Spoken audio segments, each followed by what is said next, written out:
નમસ્કાર. દિવસભરના તાજા સમાચારોમાં તમારું સ્વાગત છે. તમારી સાથે હું છું પિનલગીરી ગોસ્વામી. સમાચારો વિસ્તારથી જાણીએ એ પહેલા મહત્વના સમાચારો ઉપર એક નજર. મિત્રો, આજની વિડીયોમાં સૌપ્રથમ વાત કરીશું ઠંડીની આગાહીની. અત્યારે ગુજરાતમાં શીતલહેર આવી ગઈ છે. તેની પાછળનું મુખ્ય કારણ છે કે ઉત્તર ભારતના ઉત્તરી પટ્ટામાં back to back western disturbance સક્રિય થયા છે, જેના લીધે થઈને બર્ફીલા પવનો રાજસ્થાન અને ગુજરાત સુધી જોવા મળી રહ્યા છે. ગુજરાતના અનેક વિસ્તારમાં ન્યૂનતમ તાપમાન 13 ડિગ્રી કરતાં નીચે તો કોઈ વિસ્તારમાં તો 8 ડિગ્રી કરતાં પણ નીચે નોંધાઈ ગયું છે. મહત્વનું છે કે આગામી 31 ડિસેમ્બર સુધીમાં હજુ પણ હાડ થીજાવતી ઠંડી પડી શકે છે. બીજી તરફ મિત્રો, દક્ષિણ ભારતના અનેક વિસ્તારમાં આગામી તારીખ 27થી 31 ડિસેમ્બર સુધીમાં જોરદાર વરસાદ થઈ શકે છે. કોઈ વિસ્તારમાં 2 ઇંચ સુધીનો વરસાદ પણ થઈ શકે છે, જેના ભાગરૂપે થઈને ગુજરાતમાં પણ આંશિક વાદળોનો રાઉન્ડ જોવા મળશે.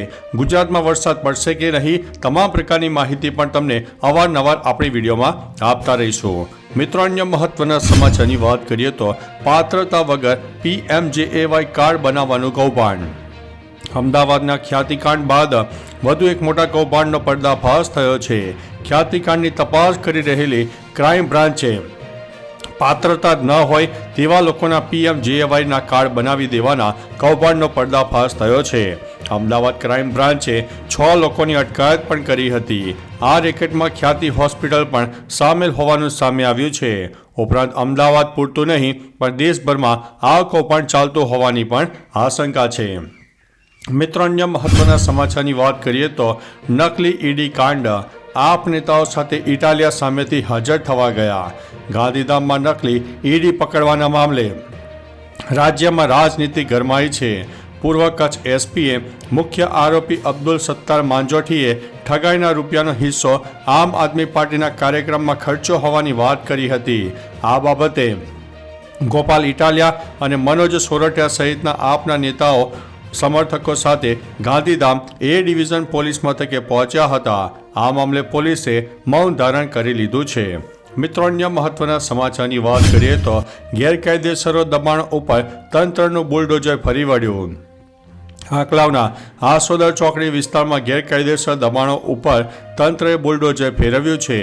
R&B વિભાગ તેમજ GSRDCની જમીનો ઉપર અને બ્રિજ નીચે ઘણા સમયથી લારી અને ગલ્લાવાળા નાના મોટા વેપારીઓ દ્વારા મોટા પ્રમાણમાં દબાણ કરવામાં આવ્યું હતું.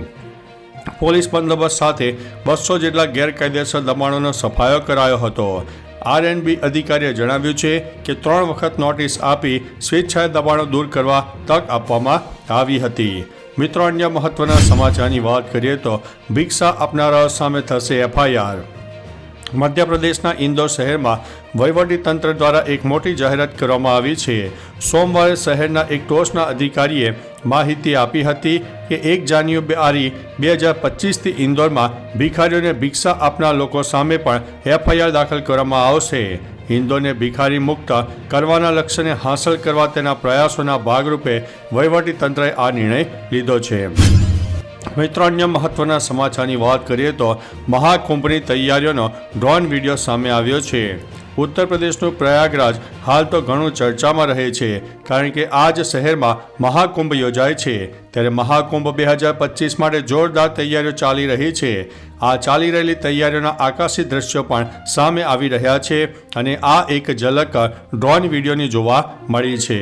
મિત્રો, અન્ય મહત્વના સમાચારની વાત કરીએ તો ગૂગલે કરોડો યુઝર્સને આપ્યો છે ઝટકો.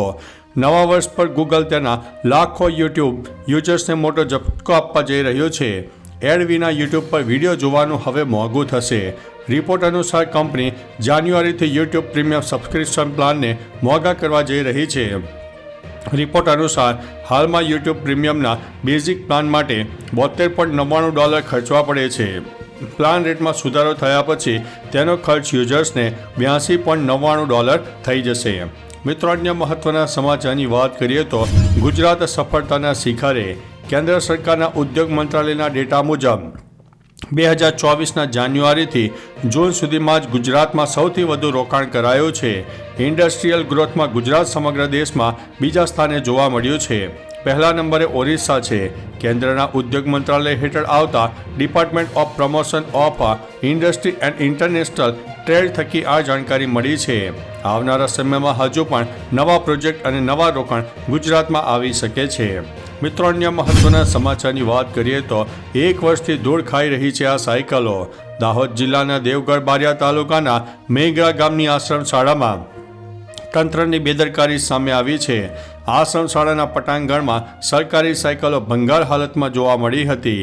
તંત્રની કામગીરી ઉપર સવાલો ઉઠ્યા છે. સરકારી સાયકલો ઉપર કાર ચડી ગયો છે તેમજ ઘાસ ઉગી નીકળ્યું છતાં સાયકલોનો જથ્થો જે છે તેની પરિસ્થિતિમાં જોવા મળ્યો છે. હવે ગત વર્ષે જે વિદ્યાર્થીઓને સાયકલ વિહોણી રહી છે તેમને સરકાર દ્વારા સાયકલ આપવામાં આવશે કે કેમ?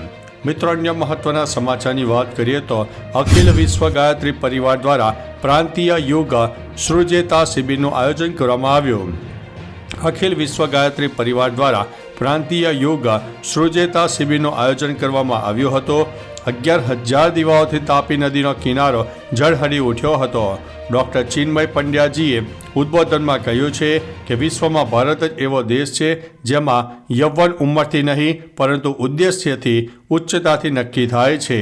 16 ડિસેમ્બરે આ શિબિરની પૂર્ણાહુતિ થઈ હતી જેમાં પર્યાવરણ સંરક્ષણ માટે 1,111 છોડનું વિતરણ પણ કરવામાં આવ્યું હતું. મિત્રો, અન્ય મહત્વના સમાચારની વાત કરીએ તો જ્યોર્જિયામાં 11 ભારતીય નાગરિકોના મોત. જ્યોર્જિયાથી ભારત માટે ખરાબ સમાચાર સામે આવ્યા છે. પ્રાપ્ત માહિતી અનુસાર જ્યોર્જિયાના ગુદોરી સ્થિત એક હિલ રિસોર્ટમાં અત્યાર સુધીમાં 11 ભારતીય નાગરિકોના મોત થયા છે. પૂર્વ સોવિયત દેશમાં સ્થાનિક મીડિયાના અહેવાલ અનુસાર પ્રાથમિક અહેવાલો મળ્યા હતા જેમાં 11 ભારતીય લોકોના મોત કાર્બન મોનોક્સાઇડ ગેસના કારણે થયા હોઈ શકે છે. ભારતીય દૂતાવાસે ગોડોરીમાં 11 ભારતીય નાગરિકોના મૃત્યુ ઉપર શોક પણ વ્યક્ત કર્યો છે. મિત્રો, અન્ય મહત્વના સમાચારની વાત કરીએ તો આવનારી મહામારી કોરોના કરતાં 7 ગણી વધુ ઘાતક. સમગ્ર વિશ્વ હવે એક નવા અને ખતરનાક રોગના ભય હેઠળ છે. WHO આ મહામારીને કોરોના કરતાં 7 ગણી વધુ ખતરનાક ગણાવી છે. હવે WHO ભવિષ્યમાં અન્ય અજાણ્યા રોગ એટલે કે એક્સથી સાવધાન રહેવા કહ્યું છે. WHO ચેતવણી આપી છે કે આનાથી બચવા માટે આખી દુનિયાએ અત્યારથી તૈયારી શરૂ કરી દેવી જોઈએ. આ રોગ વાયરસ, બેક્ટેરિયા અને ફૂગ જેવા સ્વરૂપમાં હુમલો કરી શકે છે. મિત્રો, અન્ય મહત્વના સમાચારની વાત કરીએ તો 65 વર્ષની મહિલા સાથે દુષ્કર્મ કરનારને આજીવન જેલની સજા. ખેડામાં કોર્ટે 65 વર્ષીય મહિલા પર દુષ્કર્મ કરનારને આજીવન કારાવાસની સજા ફટકારી છે. ખેડાના વર્ષોમાં 2023માં રેપ કેસમાં કોર્ટે આ ચુકાદો આપ્યો હતો. ખેડા સેશન કોર્ટે 65 વર્ષીય વૃદ્ધા પર દુષ્કર્મ કરનારને સજા આપી છે. કોર્ટે 14 સાક્ષીઓ અને 18 દસ્તાવેજી પુરાવાને ધ્યાનમાં લઈને આ ચુકાદો આપ્યો છે. આરોપી અરવિંદ ઉર્ફે કટીલો ઈશ્વરભાઈ ચુનારે આજીવન કેદ મળ્યો છે. મિત્રો, અન્ય મહત્વના સમાચારની વાત કરીએ તો લુણાવાડાની પ્રાથમિક શાળામાં ભૂતિયા શિક્ષિકા હોવાનો ભેદ ખુલ્યો છે. મહીસાગરની લુણાવાડાની પ્રાથમિક શાળામાં ભૂતિયા શિક્ષિકા હોવાનો ભેદ ખુલી ગયો છે. સામે આવેલી માહિતી અનુસાર છેલ્લા 2 વર્ષથી આ શિક્ષક ગેરહાજર છે. મુખ્ય શિક્ષક મુકેશ પટેલની જગ્યા પર અન્ય મહિલા જીનલ પટેલ ભણાવવા જતા હતા.